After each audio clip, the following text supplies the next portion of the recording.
बच्चों good morning. एक बार फिर पुनः आप सारे लोगों का हिस्ट्री के वीडियो क्लास में स्वागत है।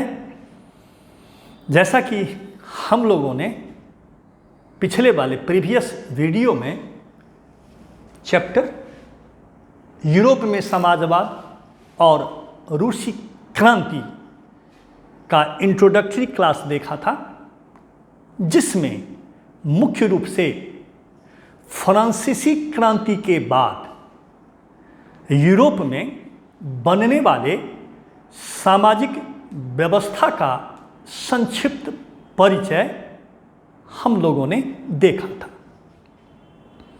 आज उसी लेसन को आगे बढ़ाते हुए, जैसा कि हमारा लेसन है समाजवाद, रूसी क्रांति, हम कदम दर कदम इन सब बातों को समझते हुए रूसी क्रांति की ओर बढ़ेंगे।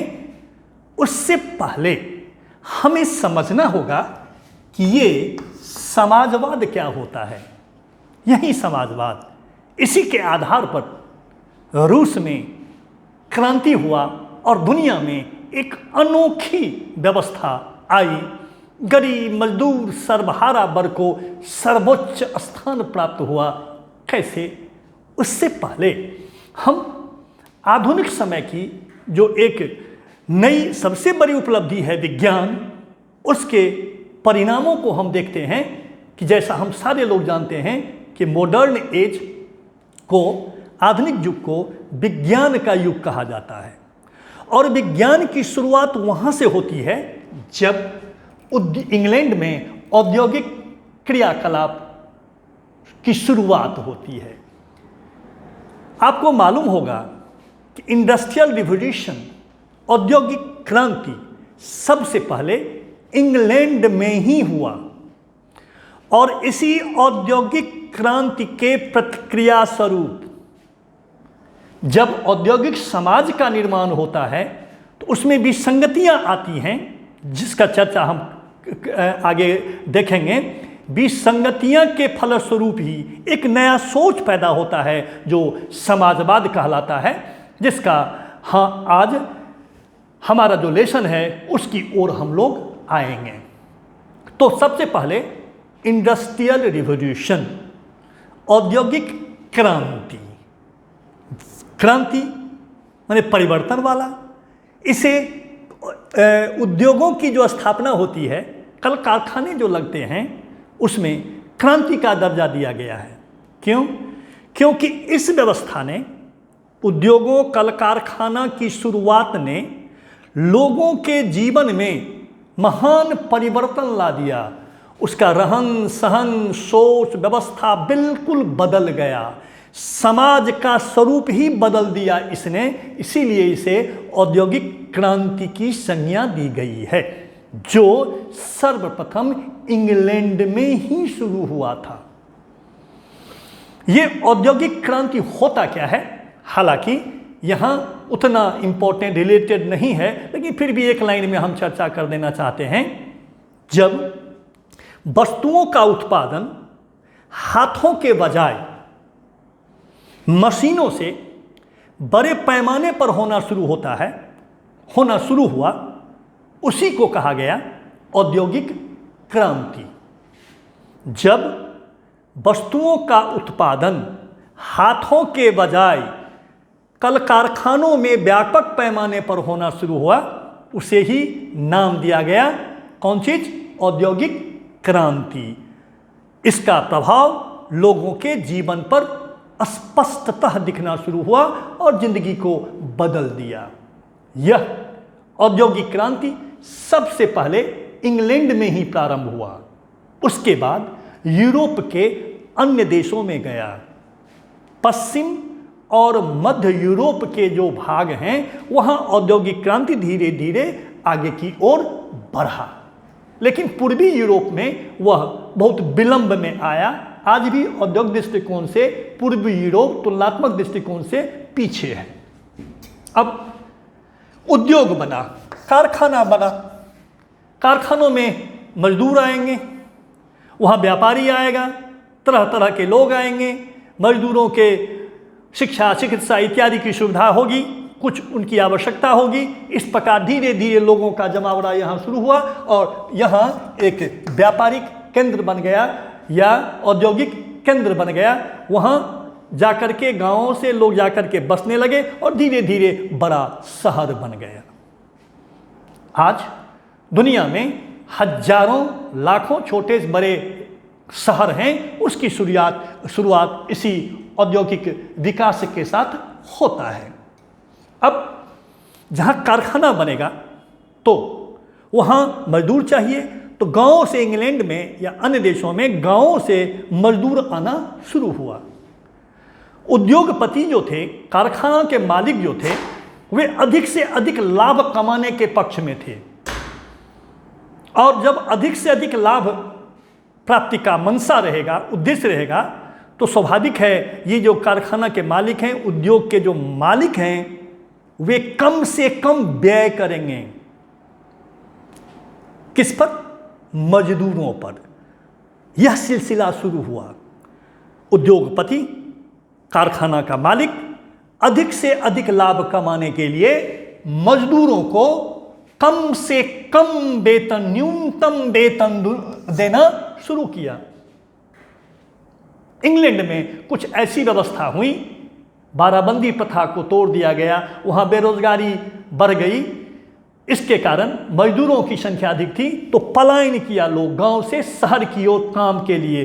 तो मजदूरों की संख्या अधिक थी और काम का अवसर कम था, इसीलिए उद्योगपति बार्गेन करने में, सौदाबाजी करने में सफल रहे और कम से कम वेतन देना शुरू किया इन्होंने। परिणाम हुआ, इस प्रकार का जो नगर बसा, शहर बना उद्योग के किनारे, वही कहलाता है औद्योगिक नगर। और वहाँ के जो लोगों का निवास हुआ, वहाँ उस जगह पर दुनिया के भिन्न भिन्न भागों में, न केवल इंग्लैंड में बल्कि इंग्लैंड के बाहर भी वही कहलाया औद्योगिक समाज, जिसमें मजदूर जो थे, श्रमिक जो था, वह सबसे प्रमुख था। तो अधिक से अधिक काम लो और कम से कम वेतन दो, यह उद्योगपतियों का मंशा हो गया, उद्देश्य हो गया। काम की अवधि जो होती थी लंबी होती थी, 10 से 12, कहीं कहीं तो वर्कशॉप में 15-15 घंटे तक काम लिए जाते थे। विडंबना यह थी कि वेतन कम तो था ही, साथ ही साथ कभी कभी औद्योगिक मांग की कमी हो जाती थी। ये बाजार में उत्पादक ये सामग्री की मांग जब घट जाती थी तो ये कारखाना के मालिक मजदूरों को हटा देते थे। इससे वे बेरोजगारी, उनमें बेरोजगारी और भी अधिक बढ़ जाती थी। बड़ी विचित्र परिस्थिति था इन मजदूरों का। इनके रहने के घर आप जब जाएंगे तो कभी मौका मिलेगा तो पढ़िएगा, एक ही घर में दर्जनों लोगों को रहने दिया जाता है। ऐसा घर होता था जहाँ सूरज की किरण आती ही नहीं थी, स्वच्छ पानी, स्वच्छ हवा वहाँ जाता नहीं था। इस प्रकार इन मजदूरों का जीवन जो था वह नर्क के जैसा हो गया था। परिणाम हुआ जब समाज में, देखिएगा हम आप सारे अगल बगल देखते हैं, यदि कोई बहुत कष्ट में होता है तो उसके पक्ष में भले ही कम ही लोग, कुछ न कुछ लोग बोलने वाले हो जाते हैं, और इन्हीं मजदूरों के पक्ष में जो बोलने वाला पैदा हुआ वही कहलाया समाजवादी। और इन्हीं समाजवादियों के प्रयास से रूस में क्रांति होता है और वहाँ के राजा को गद्दी से हटा दिया जाता है, जिसका चर्चा आगे देखेंगे। अब पिछले पीरियड में हम लोगों ने चर्चा किया था समाज का स्वरूप फ्रांसीसी क्रांति के बाद, जिसमें एक था उदारवादी, याद होगा, उदारवादी, रेडिकल और रूढ़वादी। ये उदारवादी जो थे ये मजदूरों के शिक्षा चिकित्सा के पक्ष में थे। क्यों? कि जितना ये शैक्षिक दृष्टिकोण से अच्छे आगे रहेंगे, जितना शरीर से ये मजबूत रहेंगे, स्वस्थ रहेंगे, इनकी उत्पादन क्षमता बढ़ेगी। जब इनकी उत्पादन क्षमता बढ़ेगी तो इसका लाभ किनको मिलेगा? इन उद्योगपतियों को मिलेगा। और ये उदारवादी तो मुख्यतः उद्योग के मालिक थे, लेकिन ये राजनीतिक समानता के पक्ष में नहीं थे, ये वोट देने के अधिकार के पक्ष में नहीं थे, जिसका चर्चा हम लोग पिछले पीरियड में कर चुके हैं। उदारवादी क्यों पक्ष में थे? इनके प्रति सहानुभूति क्यों रखते थे? शिक्षा और चिकित्सा के क्षेत्र में, ताकि स्वस्थ व्यक्ति की उत्पादन क्षमता अधिक होती है, ये स्वस्थ रहेंगे, शैक्षिक दृष्टिकोण से अच्छे रहेंगे, तो ये बढ़िया ढंग से काम कर सकेंगे, तो इन्हें कारखाना में अधिक से अधिक लाभ होगा। अब जैसा कि पिछले क्लास में हम लोगों ने देखा था, रूढ़िवादी एक बार पुनः लकीर का फकीर, हमें परिवर्तन नहीं चाहिए, इस तरह की विचारधारा वाले जो लोग थे वहीं ऑर्थोडॉक्सी कहलाए, रूढ़िवादी कहलाए। नेपोलियन बोनापार्ट का पतन जब वाटरलू के मैदान में हो जाता है तो एक बार पुनः यूरोप में रूढ़िवादियों की जीत हो जाती है।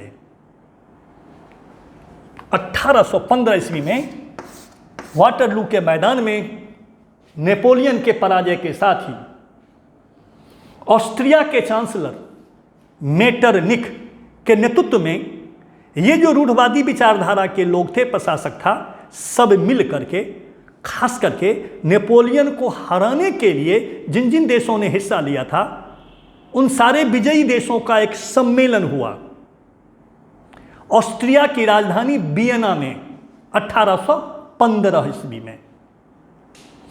इसमें जो फैसले लिए गए उसे वियना संधि या वियना सम्मेलन या वियना कांग्रेस के नाम से भी जाना जाता है।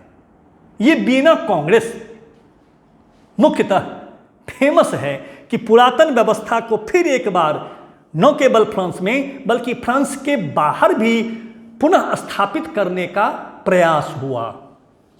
प्रयास तो हो गया, फ्रांस में बुर्बो राजवंश को पुनः गद्दी पर बैठा दिया गया। इसी वंश के राजा जो लुई 16वां थे उसे गद्दी से हटाया गया था, लेकिन पुनः उसी वंश को बैठा दिया गया ऑस्ट्रिया के चांसलर मेटरनिख के द्वारा। इस प्रकार रूढ़िवादियों की यहाँ जीत हुई, लेकिन क्षणिक था, लंबी अवधि के लिए यह जीत कायम नहीं हुआ। लोग रिएक्ट किए, स्वतंत्रता समानता के प्रेमी लोग जो थे न केवल फ्रांस में बल्कि फ्रांस के बाहर भी रिएक्शन में आए, प्रतिक्रिया में आए। और इसी प्रतिक्रिया के क्रम में इटली में क्रांतिकारी आंदोलन शुरू हुआ, यानी शक्ति के बल पर राजा को हटाओ। इसी क्रम में गैसिपो मैजिनी का नाम प्रथम आता है, जिसने यंग इटली की स्थापना करके इटली में नई व्यवस्था को लाने का प्रयास किया था, जिसका चर्चा हम लोग 10वां में देखेंगे। एक झलक के रूप में यहाँ इसका चर्चा करना था, यानी रूढ़िवादियों की जीत हो गई वियना संधि के द्वारा। लेकिन मामला यहीं समाप्त नहीं होता है। अब जब मजदूरों और किसानों औद्योगिक मजदूरों की स्थिति इतनी खराब थी तो कुछ विचारक पैदा हुए जिन्होंने गरीबों के हित में बोलना शुरू किया। ऐसे ही लोग कहलाए समाजवादी। अब आपको लगेगा ये समाजवादी क्या है, ये समाजवाद क्या है? तो सबसे पहले इसी बात पर हम 1 मिनट में चर्चा कर लेते हैं कि ये समाजवाद है क्या। तो ऐसी व्यवस्था, खास करके यह अर्थव्यवस्था से है जो रूस में सामाजिक और आर्थिक व्यवस्था से जुड़ जाता है, राजनीतिक व्यवस्था से जुड़ जाता है। तो ऐसी अर्थव्यवस्था जिसमें उत्पादन और वितरण के सारे साधनों पर समाज यानी सरकार का नियंत्रण हो, सरकार के अधिकार में हो, ऐसी जो व्यवस्था होती है वही कहा जाता है समाजवादी अर्थव्यवस्था। एक बार पुनः, उत्पादन और वितरण के सारे साधनों पर समाज यानी सरकार का नियंत्रण हो, उसे ही समाजवादी अर्थव्यवस्था या समाजवादी व्यवस्था कहा जाता है। इसका मकसद होता है, परम उद्देश्य होता है जन कल्याण, यानी लोगों को अधिक से अधिक लाभ मिलना चाहिए, कम से कम कीमत पर अधिक से अधिक सुविधा प्रदान की जानी चाहिए। इसमें ऐसी नीतियां बननी चाहिए जिसमें पूंजीपतियों का दाल न गले और सामान्य आदमी को, गरीब मजदूरों, किसानों को लाभ मिल सके, कॉमन लोगों को फायदा हो सके। इसका परम उद्देश्य होता है। यही विचारधारा, इस तरह का सोच यूरोप में पनपा और धीरे धीरे वह फलने फूलने लगा और अंततः कार्ल मार्क्स के नेतृत्व में, कार्ल मार्क्स के रूप में एक ऐसा व्यक्ति पदार्पित हुआ जिसने न केवल रूस को बल्कि दुनिया को हिला करके रख दिया और एक नई व्यवस्था को जन्म दिया जो समाजवादी व्यवस्था यानी साम्यवादी व्यवस्था के नाम से जाना गया, जिसका चर्चा हम बाद में करेंगे। कार्ल मार्क्स पर हम आ रहे हैं। इससे पहले हम एकाध प्रारंभिक समाजवादियों का चर्चा करना चाहेंगे। ये कार्ल मार्क्स तो शिखर है, माउंट एवरेस्ट है। इसके बाद तो कोई बड़ा समाजवादी होता नहीं है। इससे पहले प्रारंभिक जो समाजवादी हैं उसमें एक अमेरिका के हैं रॉबर्ट ओवेन। रॉबर्ट ओवेन खुद एक उद्योगपति था। उनका मानना था, ऐसा सोच था कि उद्योगपतियों को कम से कम लाभ लेना चाहिए और अधिक से अधिक मजदूरों के कल्याण पर व्यय करना चाहिए। इसीलिए उसने तय किया कि अपने लाभांश का, यानी उद्योगपति अपने लाभांश का 95% केवल 5% अपने पास रखे और 95% मजदूरों पर खर्च कर देना चाहिए। उनके शिक्षा, चिकित्सा, उनके लिए, उनके बाल बच्चों पर उचित व्यवस्था के। और उसने कारखाना खोला। आदर्श हुआ था अपने समय तक। ये बहुत ज़्यादा हो गया, क्योंकि उद्योगपतियों का उद्देश्य होता है अधिक से अधिक लाभ कमाना, और जब उसे लाभ ही नहीं होगा तो वह क्यों करेगा। इसीलिए रॉबर्ट ओवेन की विचारधारा आगे नहीं बढ़ सका, फेल हो गया। इसीलिए इतिहास में उसे स्वप्नदृष्टा या कल्पनावादी कहा जाता है। कल्पनावादी। एक और नया था फ्रांस का लुई ब्लांक था। उसने सहकारिता कोऑपरेटिव सिस्टम को अपनाने के लिए निजी व्यक्ति, निजी संपत्ति के स्थान पर, निजी उद्यम के स्थान पर कोऑपरेटिव व्यवस्था को विकसित करने का प्लान बनाया। हालांकि ये भी दोनों आगे नहीं बढ़ सका। समाजवादी विचारधारा को जो आगे बढ़ाया, जिसने चरमोत्कर्ष पर पहुंचाया, वह था कार्ल मार्क्स। यह जर्मन यहूदी था, जर्मनी में पैदा हुआ था, गरीब किसान, गरीब परिवार में पैदा हुआ था। गरीबी के कारण उसकी आजीविका का कोई ठिकाना नहीं था। वह चला गया इंग्लैंड, और इंग्लैंड में संयोग से एंजल्स नामक एक धनी व्यक्ति से उनकी दोस्ती हुई, मुलाकात हुई। आर्थिक जो कमी था एंजल्स ने उससे पूरा किया, और एंजल्स के सहयोग से 1848 ईस्वी में उसने कम्युनिस्ट मैनिफेस्टो को प्रकाशित किया। साम्यवादी घोषणा पत्र, जो बाइबल कहा जाता है समाजवादियों के लिए, कम्युनिस्ट के लिए। और 1867 में दास कैपिटल नामक पुस्तक की रचना किया। ये दो पुस्तक जो थे, इन दोनों पुस्तकों में उसने अपना विचार प्रस्तुत किया। किसने? कार्ल मार्क्स ने। और इन्हीं कार्ल मार्क्स के विचारों को वैज्ञानिक तौर पर हूबहू स्थापित किया गया रूस में क्रांति के बाद। तो लेनिन का ये कार्ल मार्क्स का जो समाजवादी दर्शन है वह प्रैक्टिकली लाया गया, वह दृष्टिगोचर होने लगा। इसीलिए इसे वैज्ञानिक समाजवाद कहा जाता है। बच्चों, हम कार्ल मार्क्स की विचारधारा और उसके समाजवादी विचारधारा की विशेषताओं का चर्चा अगले पीरियड में करेंगे।